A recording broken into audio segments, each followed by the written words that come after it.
Donald Trump's personal lawyer has denied that the U.S. president told former FBI Director James Comey that he needed and expected loyalty. The rebuttal from the president's camp came after explosive testimony from Comey before the Senate Intelligence Committee.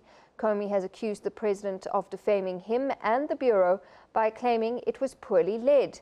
Trump used this as a reason for firing Comey, who says he started writing detailed memos of his private conversations with President Trump for fear that Trump would later lie about their contents. Trump's personal lawyer said Comey's testimony proved the president didn't collude with Russia during last year's election, nor was there any obstruction of justice in the FBI probe. The president also never told Mr. Comey, quote, "I need loyalty.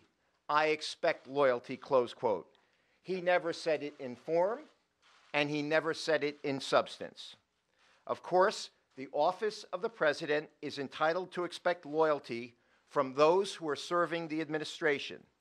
And from before this president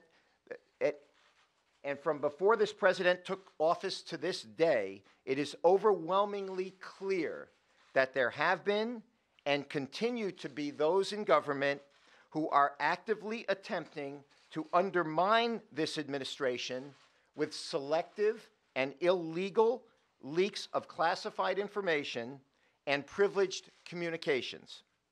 Mr. Comey has now admitted that he is one of these leakers. Comey admitted asking a friend to leak one of the memos of his meetings with Trump in the hopes it would lead to the appointment of a special prosecutor to lead the Russian probe, which it did. He also directly accused the president of lying about why he was fired.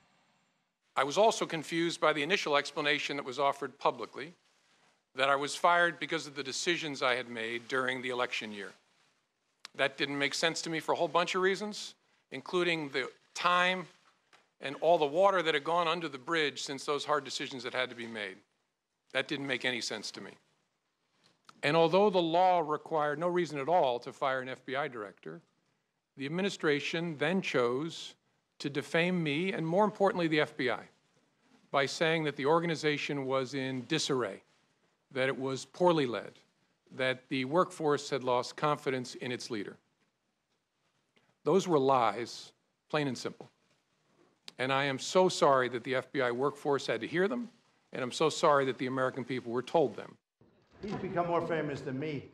Comey explained why he began writing detailed memos after his meetings with Trump. I was alone with the President of the United States, or the President-elect, soon to be President. The subject matter, I was talking about matters that touch on the FBI's core responsibility and that relate to the President-elect personally, and then the nature of the person. I was honestly concerned that he might lie about the nature of our meeting, and so I thought it really important to document. That combination of things I'd never experienced before, but it led me to believe I got to write it down, and I got to write it down in a very detailed way. In a speech to a religious conservative gathering in Washington, President Trump said his movement was under siege by entrenched interests in the nation's capital. Bryce-Pease, SABC News, New York.